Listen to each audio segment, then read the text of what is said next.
two. They're about to spice it up in the arena right now. These are like students of yours. It's true. These are students of the Zodiac Braves Dojo, Pier 70, a.k.a. Numoe Wawai Zhao, Well, Jackie Chan. All right. they have grown a long way. And right now, these Sheik Dittos are getting lit. Both players opening up.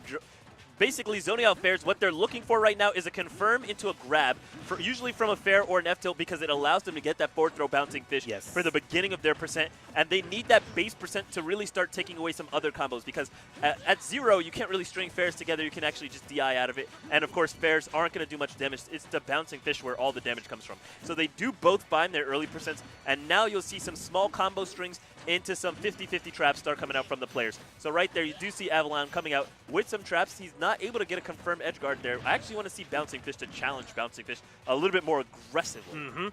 Yeah, and like you were talking about with that forward airing at the beginning of the stocks, is Avalon catches a nice up B, getting the air dodge. Oh my gosh, grenade, and almost Tipper up smashes him with that win box. But as you were talking about that forward air spacing in the beginning, I'm actually going to look to see a little anti-air forward tilts to try and counteract missed spacings on those forward airs. And that's, funnily enough, you know, most characters are always looking for an anti-air option against Sheik because her F-tilt is so strong, and leave it to Sheik to have one of the F-tilts that actually hits high enough that can actually challenge it a little bit. But, of course, being able to vary up the timing of when you actually fall down in with that fair is a big advantage on Sheik against every character in terms of hitting her with an anti-air. Yeah, so. Sheik's like, I got tools on tools, man. For sure. She's a Swiss Army knife. That's for definitely. sure. Very, very versatile character. We do see a whiffed vanish right there, which means Avalon's looking in a great position, trying to find a kill here from Shippo. Oh confirms that back air into a grab, looking for a vanish mix-up, but Avalon was way ahead of that one. And then confirms a bouncing fish, which does not KO. We're looking for something here. All right, he gave up too much stage right there. Way too much stage. When you're at 3 needles, bro. Yeah, when your opponent is on the edge like that, you at least want to apply pressure through positioning. You want to make any option that they can think of. They want to make them second guess. Right. And going to the middle of the stage just charging up needles like that, you're like, oh, okay, I'll just get right back on. You can't, you know.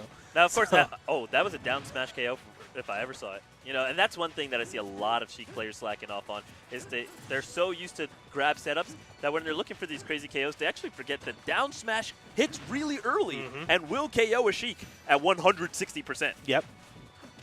Oh, great grab there by Avalon and an up air. Into the up air. Avalon has now taken a lead, 1 stock up, but 120%. The only thing is Sheik is going to struggle to find the kill right now. There's no rage on this Sheik, all right? And Avalon does still have plenty of ways to confirm in the neutral. Keep in mind, the combos are a little bit different in this scenario than they normally would be because when both players are at 0, there's no rage in play, so the combos out of forward throw are a little bit different. However, now Avalon's got to work with something a little different. Good frame 1 down tilt right there to hit Avalon off that edge and then get that confirmed punish with the bouncing fish to close out the stock. Avalon, however, answering right back with 50%.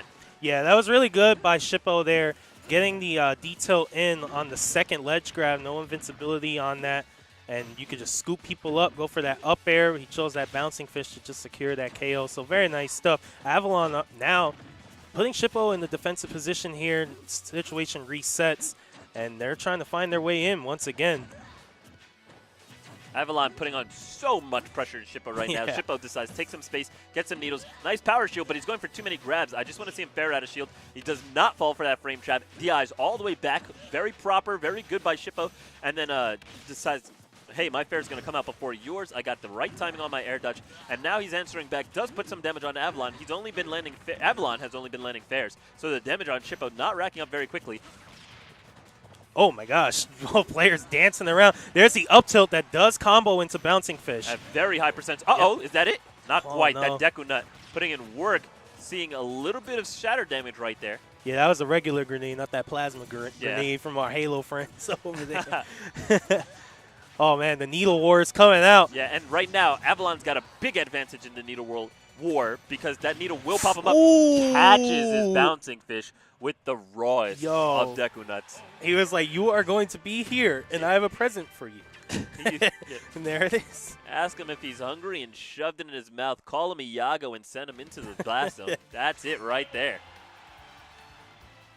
Man, Avalon, man, he's looking pretty wise right now. He's like the Deku tree in Ocarina of Time. He's like, yo, I got something going on in my stomach. I need you to take a look, man. And little kid was like, you know what's the harm that could come from going inside a big tree? Little did he know. He's on his quest right now. And that's what Shippo's doing right now on his quest. We do see a misconfirm there. We get the fair, but not into the grab. This time we take it. That'll be the bouncing fish. And now Avalon's in a really good position. Does not get the second grab. Does get the third grab, however. Confirms it into a second bouncing fish. Shippo at 60% and on the ledge. Avalon getting a little overzealous there. Fair right into the middle of his shield. That's going to get punished. And now Avalon trying to find his way back into a controlling position, but Shippo capitalizing excellently, taking a little bit of stage control away. But bouncing fish onto the ground will reset the situation to neutral. Both players trying to fish each other out. Big stuff right there. Bouncing fish getting eaten up by that fair. Gunblade, where's this going? Well, right now, Avalon with the pressure right now. See, I'm noticing something about his game. Once he puts people in that corner, he either overcommits or gives up too much space. I think he really needs to start working on just getting comfortable in that pocket. Yeah. And just, like I said before, making people second guess what option they want to use, creating that hesitation situation, and really benefiting off of that. Shippo seems to have that area more composed, I feel, but then Avalon in that neutral position is really strong with that Avalon grab that you coined. And so we got a little back and forth here. Shippo actually bringing this back. For sure, and this is the percentage where everything gets really interesting because it's not really about who lands more hits in this stage because it's everybody just looking for a kill confirm. It's just, can I force you into a situation where up air will KO you, where I can find an up smash KO, where I can maybe land a bouncing fish edge guard, or where I can get a vanish trap. Those are the things you're looking for, and that's the bouncing fish, but it's not an edge guard, so it will not KO. That was a sneaky bouncing fish, too. A little bit. Oh, big punish coming out. We're looking for the up air. Don't find it. Uh-oh, big mistake there. Not punished at all. Yeah, that battlefield platform kind of saved him right there. Oh, man, Avalon going for the up air. Tense situation here. The first stock in this game right now is so important. There it goes. And Shippo now at 0. Now, one very interesting dynamic is the more you actually go for that down throw to up air, the easier it gets because as your down throw stales, it sends your opponent less and less and less far away, making the up air easier to catch. And, of course, that up air is going to be fresh until it KOs. Yeah, and then the little mix-up to that is that Sheik's forward throw actually has a lot of the same trajectory as down throw. So you can kind of mix it up a little bit and force an early air dodge when the opponent thinks that down throw is coming and then get that up B in instead. So like I said before, man, Sheik got the tools on tools on tools. A nice Avalon grab there converted into the up air. For those of you that missed last week, Avalon grab is when both players are in neutral. Avalon has a good habit of dashing up and immediately going for a dash grab, assuming that his opponent will dash up and scout out the situation with their shield. So huge heads up play, huge dash attack coming out right there. That was so weird. I don't even think he meant to do that. I think he meant to run off and fair. Yeah, he'll take it. We take those. Big vanish coming out. That's not going to be a kill. We're going to look for oh my gosh. That trap was disgusting, bruh. He said, you're not going to go down, so I'm going to throw out the early Deku Nut and then punish you on by reaction. No, not reaction. He said, I'm going to throw out the early Deku Nut, bait your high bouncing fish, and punish the high bouncing fish, baited by the Deku Nut with an up smash. Bruh, that's beautiful. That was sick. There is no anger here.